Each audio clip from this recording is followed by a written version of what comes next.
Hello, everyone. Welcome to the Embodied Dialogue podcast. My name is Seth Dellinger, and I am delighted to be with Annie Thoe.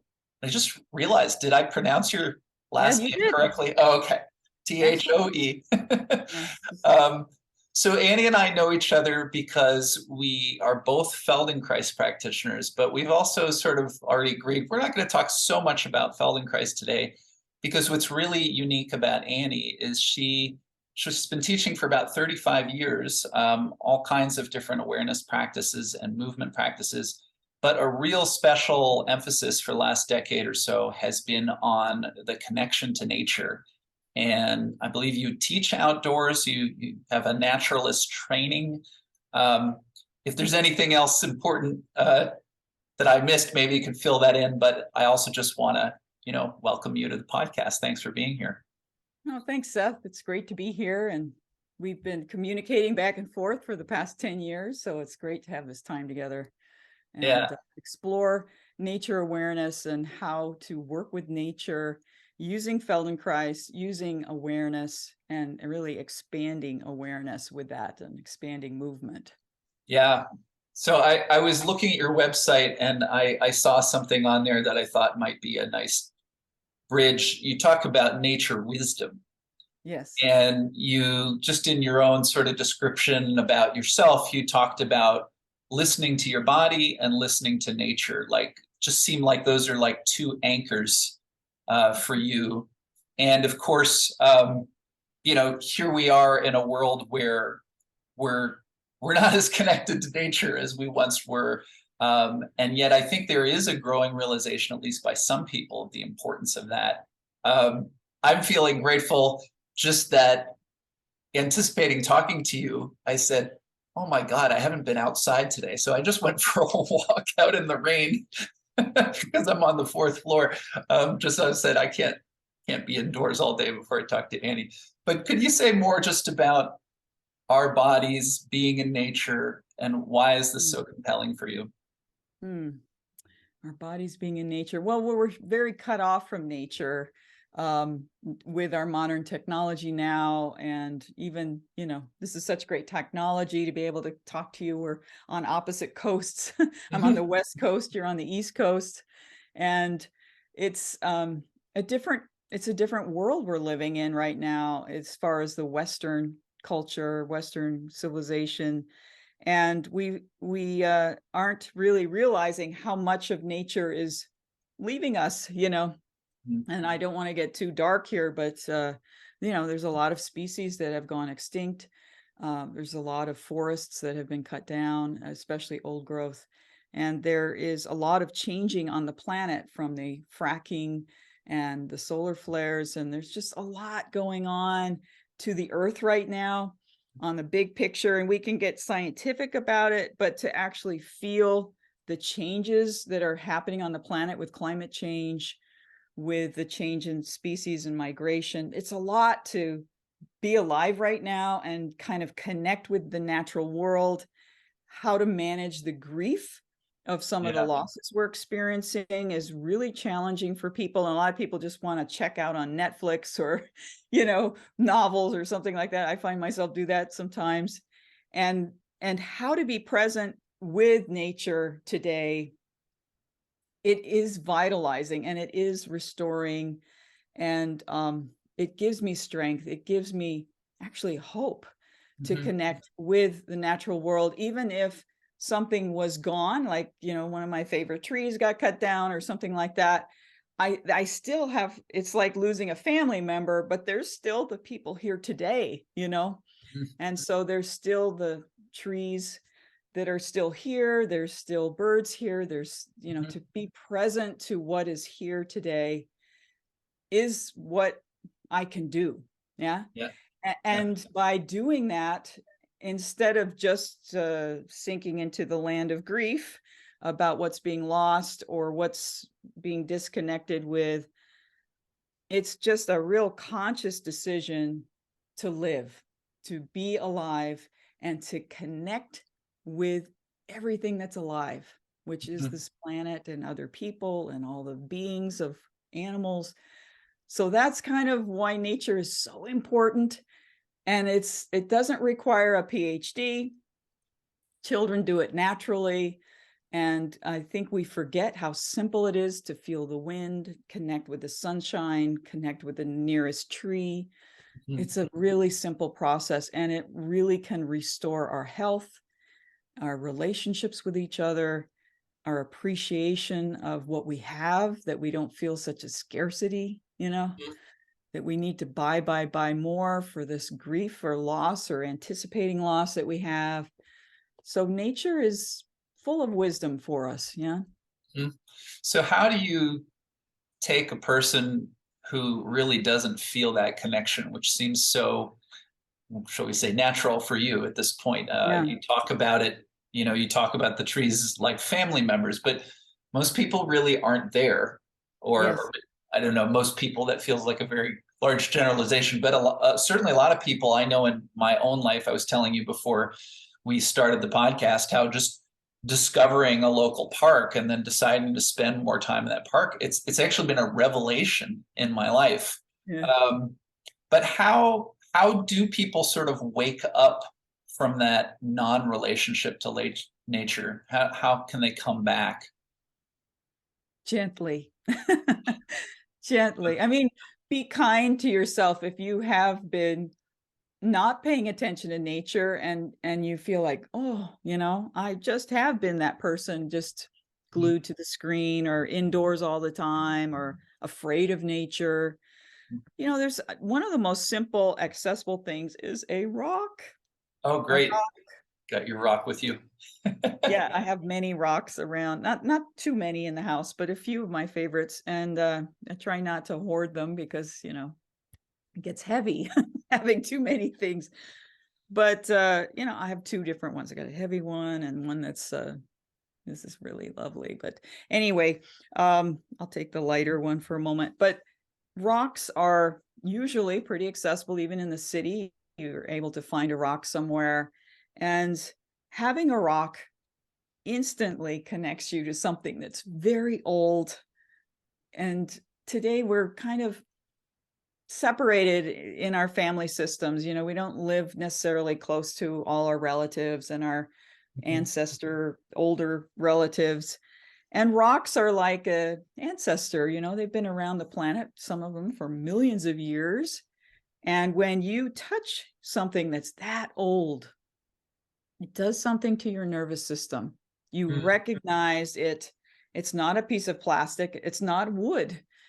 It's made of something that's old. And it has an effect to the nervous system that is very profound. And as we study awareness, and I have a philosophy background, I'm really interested in consciousness. I'm really interested in how meditation works, what brings us to the moment the quickest. And there's two things I've found in my years of study that bring me to the moment.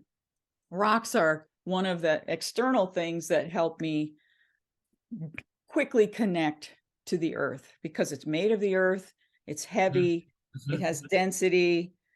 As a tool for Feldenkrais method, I can feel the weight into my bones, and there's even a resonance to the bones when I hold a rock. It sounds might sound woo-woo to people, but it's very physical. It's a physical Right. experience. I actually noticed when you picked up the rock, it felt different to be in relationship with you. I just noticed I was sort of Yeah. imagining holding a rock, and there's something I can get what you're saying, that like the phrase like pet rock came into my head, but not as a Yeah. joke, like it looks like there's an intimacy there. Yes. And I imagine it, even if the rock is something you put down and forget about and walk away, that like you would be changed by it. That little Absolutely. interaction. And here's the thing, like if you want to learn about nature more, but you don't want to necessarily be the kind of geek I am about nature, you just want to get a nice feeling about nature, just like the Feldenkrais method, which works with comparisons to expand our awareness, feeling the difference in the right side and the left side. You take a different rock, right? Of course, this one's bigger, Mhm. but it looks so different. There's a density in this rock. It's really heavy. So this one feels a little more airy, Mhm. even though it's heavy, but there's different minerals that compose these rocks, Mhm. right? Now you could go into the chemistry of all that if you want, because as humans, we're so insanely curious, which is one of our biggest gifts as a species, is our intense, ridiculous curiosity. Yeah. But this rock, and now I compare that rock and you feel the texture, the color, and all that kind of thing. That's the joy of nature. Same with a tree. If you want to learn about trees, you find a tree you like and like, what do I like about this tree? Oh, it's the leaves. Look how interesting. How are the leaves different from this tree from that tree? Right. And Mhm. that's basically how you study botany. You look at the leaves, you look at the bark, you look at where it's growing, you look at how the branches form. You Mhm. start to notice these patterns in nature. And So that's, if you have a person who is like we say, maybe they're mostly glued to the screen, and they yeah, were to come and spend a few hours with you, I think that's more or less one of the things that you do, right? Is to invite people outdoors for some of your workshops or retreats. yeah. Or let's just say I came and visited you and you said, Seth, come on, let's go pick up some rocks. What would you think might be different from me a few hours later just by going? I noticed how you were talking about, yeah, we can geek out in different ways, but it seems like what you're describing is a real sensual experience that we can have in nature. Yeah. And where is someone connecting? I mean, this is true whether they're interested in nature or not. In a Feldenkrais lesson, when someone comes into my office, I'm a block from the lake, which is really nice. You'd think I'd be out with my clients at the lake where I work, but um, I actually work when I do one-on-one. I'm indoors with people, and I've done some lessons outside. I've taught outside. I've done retreats outside, but there's a value to being inside when you're doing a very deep personal work with somebody, because you don't want someone barging in. Sure. You want to create this contained space that's safe Mhm. so they can just feel their own energy and not have a bird swooping by or something like that. That has value. Yeah. And so I just want people to know that that's often with the one-on-one work is how I work, because it Mhm. needs to be a safe, contained environment. But in connecting with nature, and even in that contained environment, I have rocks in my office. I have all kinds of rocks, different sizes. Some I warm on my heater. I put them on a radiator and they get nice and warm. They're fantastic for people who have anxiety, which a lot of my clients have. Well, a lot of people have anxiety these days, but they're so calming. And Mhm. I'll just say, can I put this in your hand? And they're lying down and I put a rock and they're just like, instantly. Huh. Saves me so much time. And I know there's like rock massage and all of that. I used to teach massage years ago. There's all these different kinds of things you can do fancy with rocks, but I just wanted the most simple elemental connection. And I think we tend to complicate things. And the childlike wisdom, you know, kids relate to nature directly without all the science or the questioning. It's just this direct, do I like this? Do I not like this? Does this feel good? Right? Mhm. Simple pleasure, right?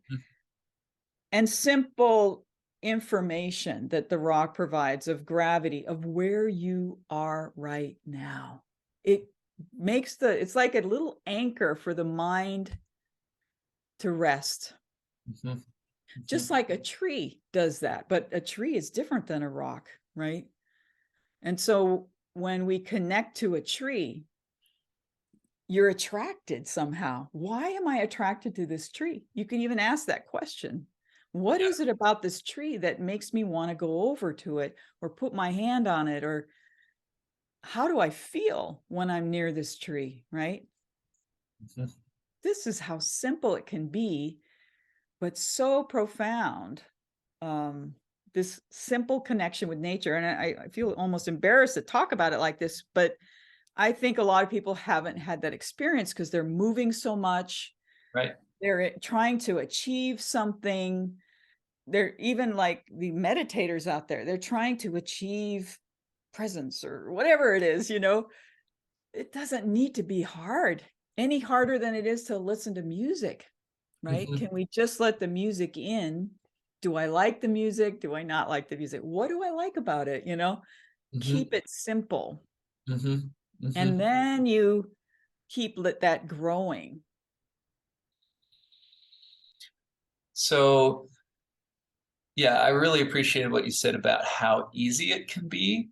Um, and you've referenced Feldenkrais a few times. For people who don't know so much, I think one just relevant thing to say about Feldenkrais, which most people think of as a way to improve their movement, but something you've been referring to is a kind of a deep listening and also a slowing down. So whether you're indoors or outdoors, if you come to a Feldenkrais class as practitioners, we ask people to move slower and we ask them to pay attention to things they don't normally pay attention to, or details or subtleties. What I'm also hearing you say is, especially if I'm somebody who doesn't spend a lot of time outside, when I go outside, those kind of experiences are almost just organic to being there, because the environment, it just provides me novelty. It provides me something to connect to that is fresh and different and new compared to most of my experience. And then if I want to, do things like come and touch the tree trunk, then I have to slow down. I mean, my experience in the park with the trees is always just that I never think of them as not moving, but I think of them as incredibly still. That's just something that has struck me. And also, I'm always, especially, if they're thick, but even some of the smaller ones, like the strength of the trunk. Like, Right. I'm just amazed because some trees, like, they're not all like that. Some of them are like that. And Yes, I the think, ones. how is it that they've been like this for years without falling over? And you just imagine, what's going on underneath the soil. And so I'm also just sort of reflecting on my own experience. But as I've gotten more into, again, really just this park, I don't think I have the amount of immersion in nature that you do, but I find it calls on my imagination in a new way. Just like there's so much mystery there. Yeah. Well, and in the world of consciousness, the world of awareness, which is different than wisdom, right? But Mm-hmm. if we're looking for wisdom, Mm-hmm. we need to use our awareness. So if you go to that tree that's a little bit like this, and you're like, wow, my awareness is attracted to this tree, right? And as humans, I think one of our gifts, and I'm been thinking about this for many years now, but one of our gifts is how to use our awareness with this giant prefrontal cortex that allows us to use our imagination, allows us to be so creative. I mean, we don't have any of the gifts that so many animals have. We need clothes. We're kind of defenseless. We need to work in groups. We need a sophisticated language to survive. Yeah. Mm-hmm. We need a lot of things, a long apprenticeship before we can even walk and like take care of ourselves on our own. Seems to be getting longer and longer as society gets more and more technology. It's Mm-hmm. like Mm-hmm. harder for people to grow up now. But anyhow, it's an amazing thing. So as you go outside and you look at this tree and you're attracted, and so it's like, what is it about this tree that I'm drawn to? That is a human gift. Mm-hmm. Our curiosity and our inquiry. The Mm-hmm. ability to ask questions is what's developed science, art, music. It's these, Mm-hmm. even, this questioning that humans have, even like, who am I? It's Right. such a big question, right? Right. And so nature, and this is how so much technology was developed, how did we create nets? Looking at spider webs, how did we create a lot of the technology we have today, the jets and stuff from peregrine falcons? How did we work on sonar and stuff like that, looking at some of the research on whales and bats. So it's just like when we're attracted to something in nature, nature inspires us to, it reflects this awareness that we have as humans, which I'm just in love with, this human race. You know, as bad as we can also be so good, and we can be so brilliant, you know, and also so incredibly stupid, you know, really Yeah, yeah, incredibly stupid, and myself included. yeah. And but the wisdom in nature, like, well, how does that tree hold its, you know, and then we sit with that and you think about that, well, it must have an amazing root system, you know. And I don't know if you've seen these drawings of the tree and the roots, and how the roots are even bigger than the canopy, you know. Mm, Or they'll flip it upside down so you can get this appreciation of the root system of the trees. And then there's the whole mycelium, and then there's the stones that hold the roots down. And then you're kind of like, oh man, I don't see what's below my feet. mhm, mhm. But as humans, we're curious, Right, and we right, keep learning more and more. But even without all the science and stuff, you're questioning, the information can come in. Yeah. And that leads us to the creativity to try to imitate nature, or how can we build something like that? How can we make a bridge? You know, right. And you remarkable mentioned the different technology. technologies we've developed that might be, based on things we've learned from animals. And just coming back to the aspect of ourselves and our bodies and movement, because you are a movement teacher. This is one of the things that you've done, is you teach these wonderful class series where you pick an animal, and as I understand it, you do a study on your own all about the animal, and so then you're teaching movement inspired by the animal. But I imagine you're also educating your students on the habits of the animals and talking about. Yeah. So I would love if you could talk about some of those. Yeah. In terms of the wisdom, I think you have Coyote Wisdom, for example, is the name Yeah. of one of your classes. So I think, okay, well, I might have gathered some wisdom in my life, but I don't have any coyote wisdom. Like, what is it that, what would it be like to be wise like a coyote? Or I'm also very curious about bats and hearing, because I know you've done Yeah. something with hearing and So can we share screen, and maybe I'll show oh some of those sure, animals, because I that'll might give have to people. just add you to Oh yeah, I could the do that. hosting of it. I have the bat Yeah, one try here. sharing your screen. There we go. All right. So here is it. Should I have That's fine. my Yeah, that's picture of good. myself? Um, so I have just some couple of, I mean, I have many of these series with each animal or even elements. I've done the Earth series and the Moon series. So the Coyote Wisdom, the tagline for that is keep it simple. And you're like, Coyote, keep it simple. Are you kidding me? And let's go down and I'll just show some of these. So our minds and bodies can get complicated. Can walking and life get easier? Learn how to simplify movements in the core spine. So this is all working with the core, and I'm working with a skinny blanket roll is what I like to call it. It's something I've developed over the years, using a rolled up blanket that's really thin up and down the spine. And we're going to do some Feldenkrais movements, thinking about the coyote and what's unique about the coyote in my mind. And it's not only to coyote, but particularly the coyote, the way the coyote hunts is they trot. And you can see in this second picture, a coyote trotting, and they have an incredibly straight line when they move, and they hold their tail straight. It's actually how you can spot a coyote versus a domestic dog. Mm. Even in the city, you'll see coyotes in the city, and they're incredibly efficient because they trot a lot through the day. And so they have to be efficient with their trotting.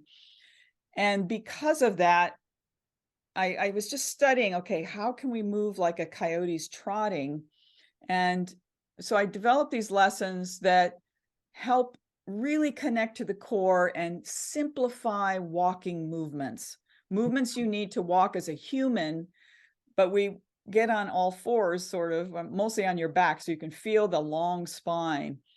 So I have 4 lessons in the series, and I just love this series. I'm so in love with the coyote, because coyote is a survivor, and they've done very well in surviving even after trying to be exterminated. They've just so intelligent and incredible communication. They can survive solo pretty well, but also in groups, and they get along really well with each other. Mhm. So they're a really interesting animal, and they're also known as the trickster in indigenous societies. And then in Europe and Asia, there's this golden jackal that's comparable to the coyote here in the Americas. So anyway, that's about the coyote. Yeah, and I imagine when you teach the class, everything you were just sharing about coyotes there at the end, you're bringing that in. It's not like you go get inspiration and then just go teach a movement class. You're inviting people into the world of coyote as you also invite them into more efficient, elegant, comfortable movement in the class. Yeah. Is that? Yeah, all my classes, I like to do half-hour classes. I feel like that's a lot of movement. And we do a short warm-up. So we do something that's a kind of abbreviated warm-up, and then a lesson. And then the second part of class, I'll have videos of the animal. I'll talk about the animal. We'll do some question answer. Sometimes we'll go deeper in the lesson. I love that format because it's a little more interactive for the students to, apply their curiosity to the lessons. Yeah. Mm-hmm. Yeah, that's beautiful.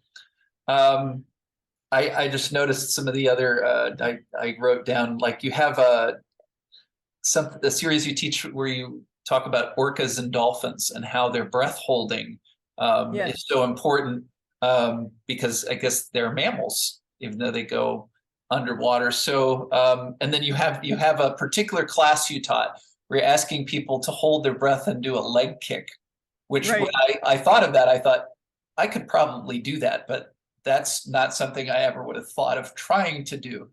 And so I'm Yeah. just imagining it would take me, I know my body could learn something, but I imagine it would also almost put me in in a different relationship to myself that I probably had never felt. Yeah. It's a really simple thing. I mean, we could hop on the ground for just a minute, and I could do a few minutes if you want, or we can talk about it. It's up to you. You want to teach me a lesson on my podcast? Sure. Let's just spend a Okay, minute. I'll go lie on the back. I'll go lie on the All back. right. Hop on there. And you're going to need, get a little small foam or a folded towel under your butt. Under my butt. Okay. And So then just sit on go it. sideways, face sideways, instead of, that's right. And move back a little bit. There you go. And sideways. Perfect. And then take your shoes off. This will just take a few minutes. We'll just get a little bit of this feeling. Then lie on your back with your butt on that towel with your knees bent. Now, the reason I have that is it just makes it a little easier. The pelvis is lifted. You'll see.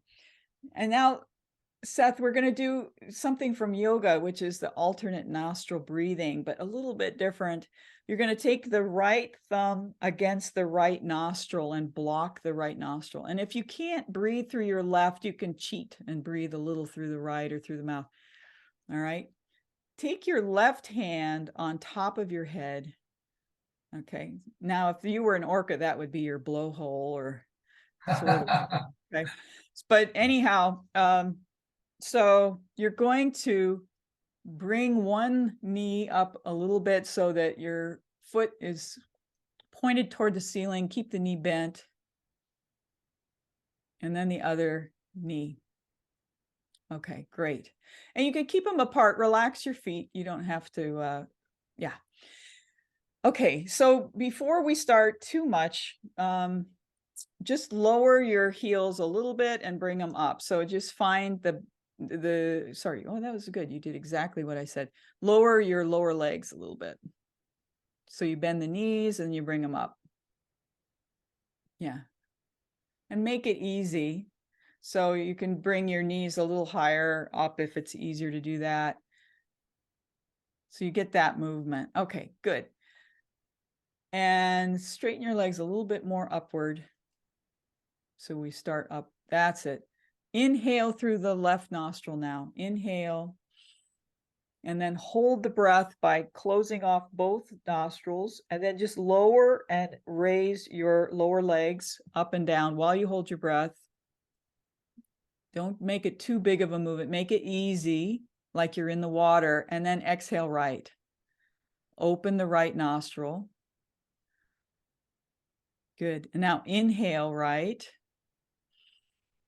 Block the right nostril, hold your breath, and keep the movement going. Exhale left nostril. And now rest. Bring your feet down, bring your arms down, take away the towel. Take away the towel. Now we could do that with or without your pelvis raised, but I like to do that a little bit because some people, their low back is really tight, and it also makes it easier to hold your legs up in the air. Now just roll your head a little while you're resting and feel the contact of your head. And at home, if your neck is tight or all, you could put a little folded towel under your head, but Seth's head is pretty good. His chin and forehead are about level, but if your neck arches back, and maybe you could show that, Seth, by lifting your chin up. If your head was like that, you'd put something under your neck, under your head, under your skull. All right, let's do this again and switch hands this time. So your knees are up in the air. So the other, you're going to block, with your finger, your index finger or ring finger, I think is best. Ring finger on the right nostril. That's it. Right hand on top of your head. Inhale through the left nostril again. We start with the left because it's more calming, and then close both nostrils, and then begin the movement of the feet.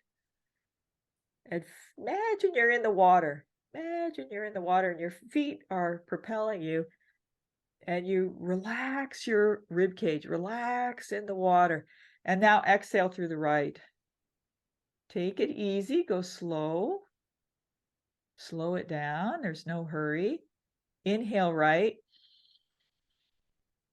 And then hold, block both nostrils, and keep moving as if your legs are pumping through the water. The feet are the end of the flipper. And then exhale left. Beautiful. Now rest. So we did that without the pad under the butt that time, but you could certainly do that with the pad. And you could probably feel the difference of not having it there. Yeah. All right. Well, there's a lot more to this lesson, but let's slowly roll to your side. And let's come up and just see how it feels to come up, Seth, and what's different about your relationship to the floor. And maybe put one hand on the top of your head with your fingers straight. That's it.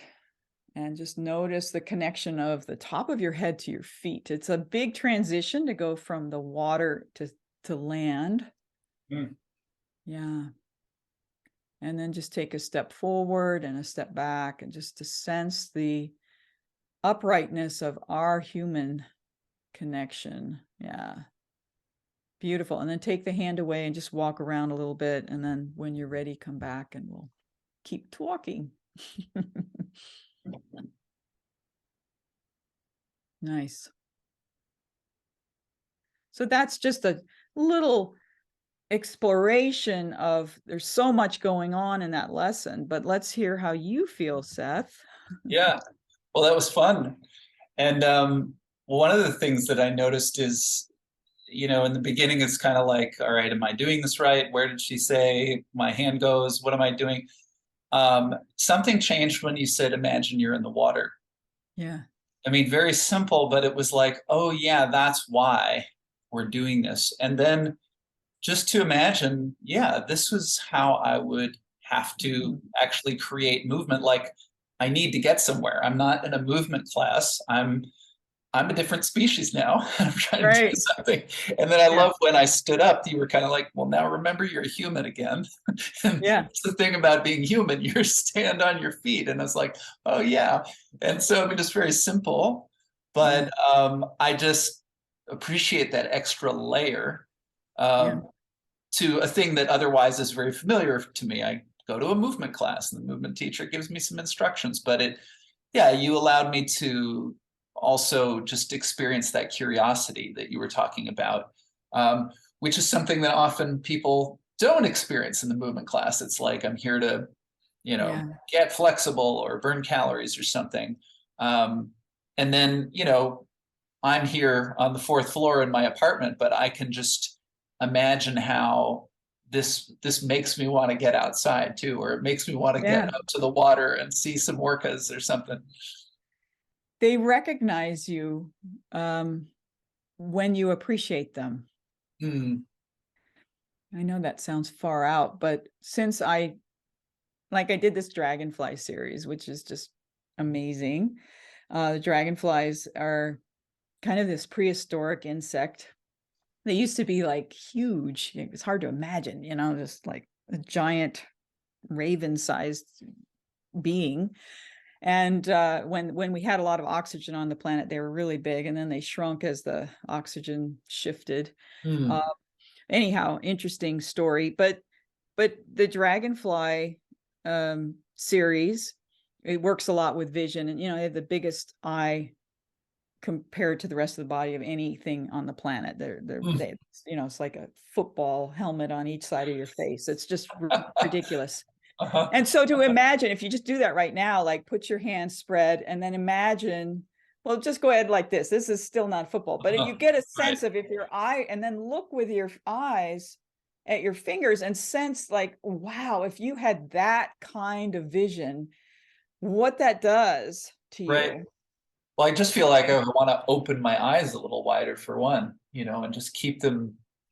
It's It like there's more aliveness in my eyes by it's doing it. incredible. It's like a mudra, okay? Like in Indian yoga, Mhm.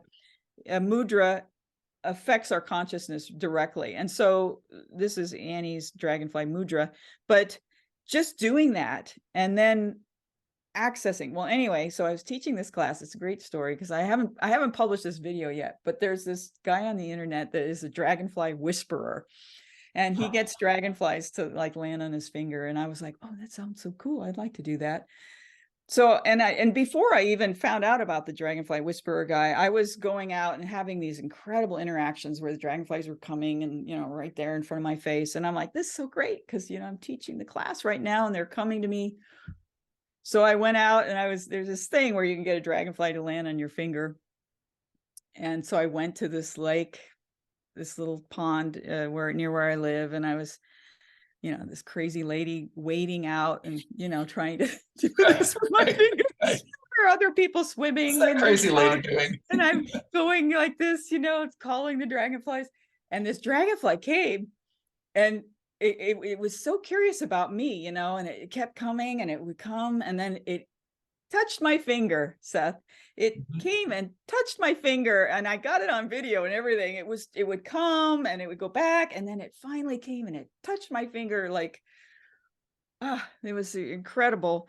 And then flew off, Mhm. and it actually flew up in the air, and they can fly so fast, so quickly, and they can turn on a dime. I mean, they're the most amazing little insect, but their vision, and I could see my own reflection in the dragonfly eyes, and I was just like, wow, Mm. what a gift. What a gift to Yeah. have that connection with nature. And it's not like I'm trying to so much get something from the dragonfly, but I'm really curious to interact Mhm. and communicate with that being, Mhm. Mhm.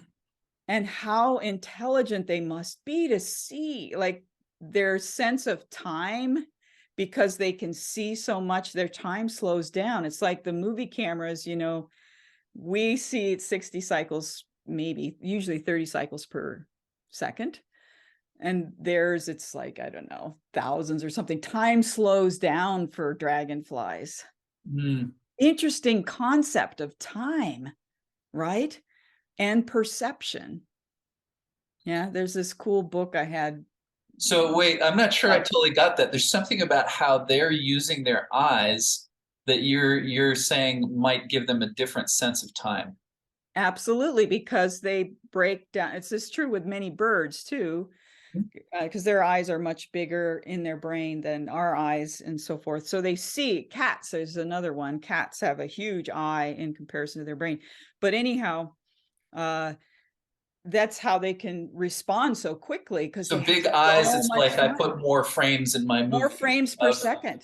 Yeah. That's amazing. And you think Huh. about how that would slow down time because you have so much more time to respond. Yeah, there's a martial artist. He's the guy who was also the chess champion and the kid chess wonder. I'm not getting. He wrote a book called The Art of Learning, but he talks about doing imaginal work like we sometimes do in the Feldenkrais method, and getting to a point of being with his opponent where the opponent is punching, and he just feels like he has time to see the fist coming at him, almost make a decision and then do something. But it was through this training where he had this sense. I think the chapter in the book is called Slowing Down Time. But I love that. I never would have thought about like the size of the eyes being, and then now I have this, opportunity. And when you were telling the story, you came so alive, like a little girl or something like that. I noticed at one point I was sort of reflecting your enthusiasm, and I felt my eyes open. I had this new sense because I had just been doing this. So this is really great because I feel like, I've looked at your website, I could read about this, but I'm getting an embodied sense of why this is so alive for you and what you're trying to offer to people. Yeah. And my business is called Sensing Vitality because we use our senses to connect with life.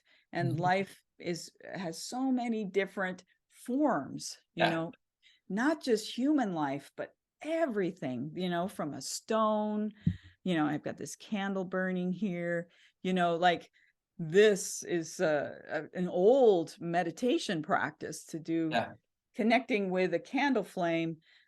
And I have had a lot of training in that in meditation, and the working with the sun, working with light is very stabilizing for our nervous systems and very important. Yeah.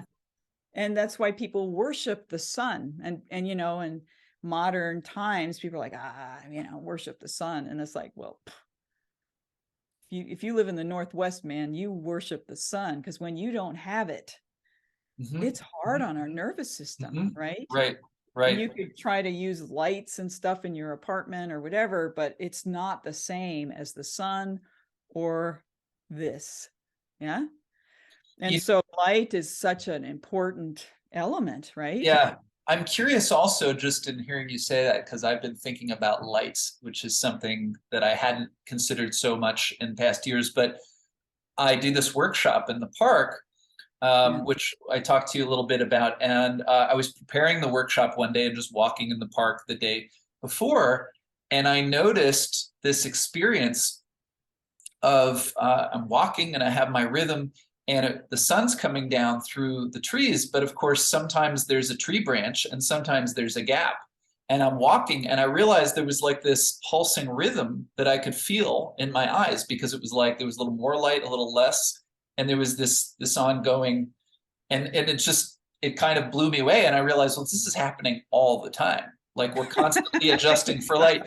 Although when we're indoors, probably less so, right? Oh, yeah. Because the light is just constant. And then the other thing I'm kind of curious about is the absence of light, like darkness, because that's the other thing we do is like, we are actually having this conversation with a little daylight outside of each of our windows, but we could be doing this at night.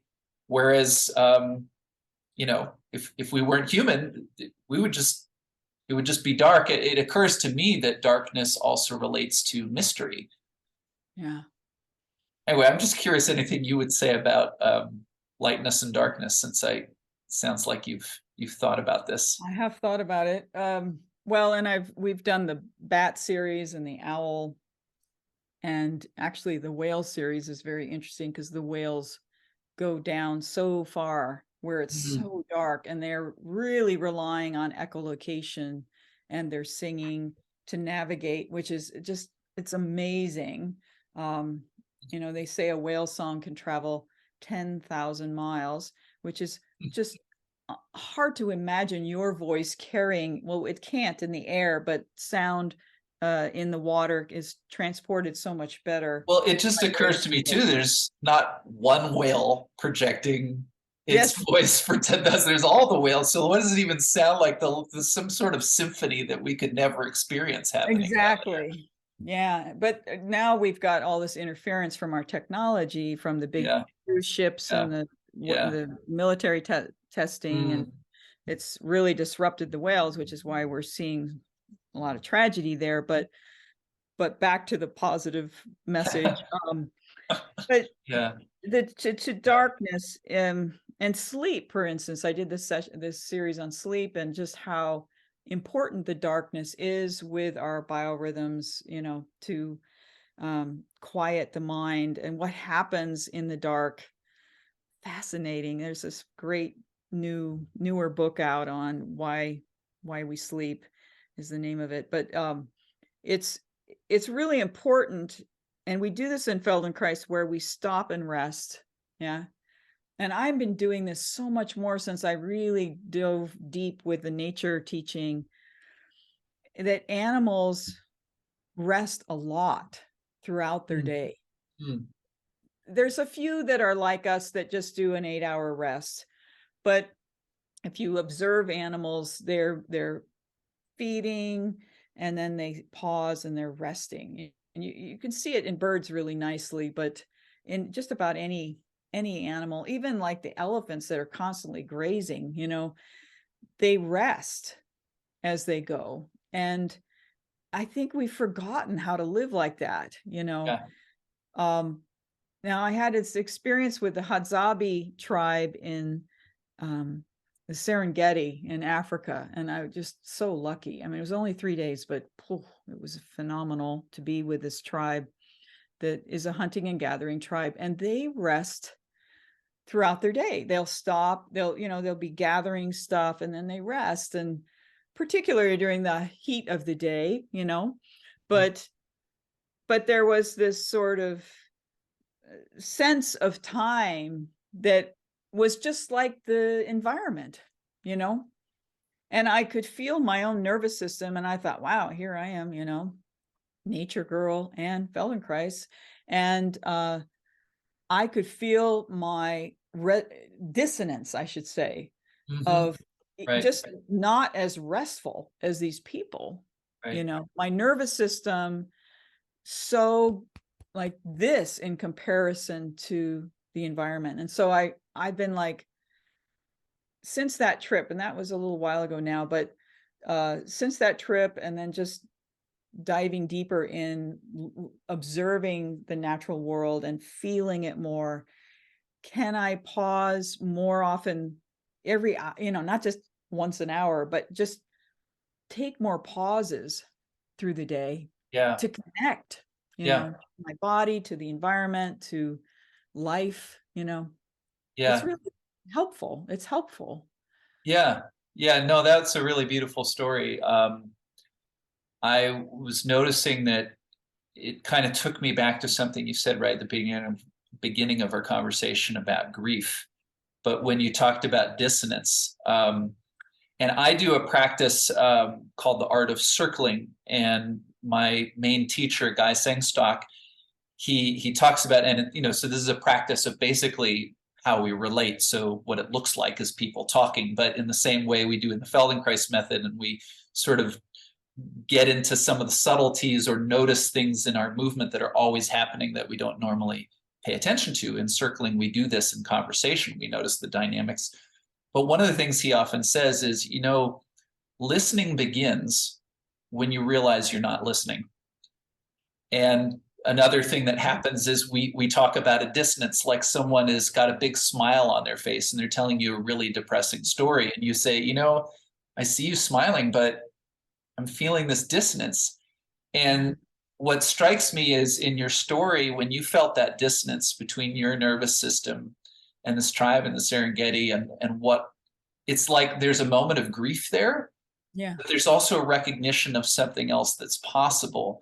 Like, so it's like the moment that we there's part of us who wants to just sort of, oh, what's wrong with me or something, but then we also see this other possibility. Like that moment of grief can be the U-turn, maybe, where we move towards more towards well-being.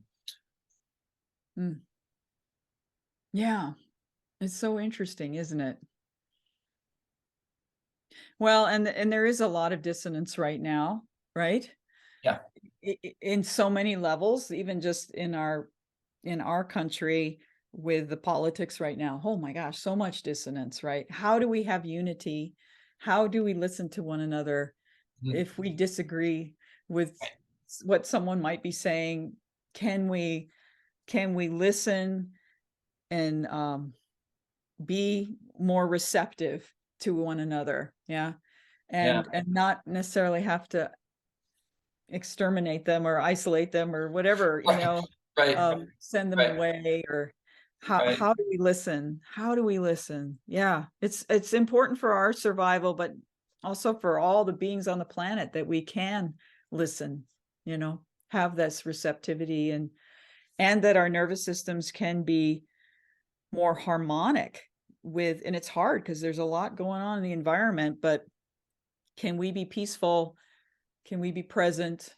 And then can we connect to the wisdom? Yeah. you know Yeah.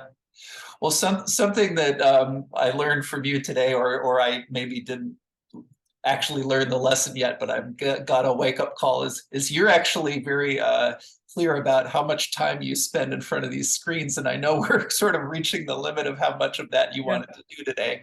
But I just feel like even that moment on the floor of being an orca, it kind of changed my listening. So I'm really feeling a lot of appreciation to you just for that brief Yes. experience. And I'm just wondering, as we maybe come to a close, just where you're at with what we've explored, and if there's anything else you feel like you want to share with anyone listening. Yeah. Um, Yeah, I do feel like it's a good time to stop for now, and maybe we come back again if people have comments or want more. But I just want to appreciate you, Seth, for your curiosity and your passion, and for your listening ability. It's these kinds of conversations are creative, and I think they hopefully will expand awareness, expand appreciation of awareness, of wisdom, not just in human beings, but in everything we come in contact with. So thank you for making this possible. well, thank you so much, Annie. Yeah. And yeah, I would love to do it again. So we'll just have to see what Yeah. unfolds from here. All right. Yeah, Okay. great. Well, take care. You And too. thanks for watching, everybody. All right.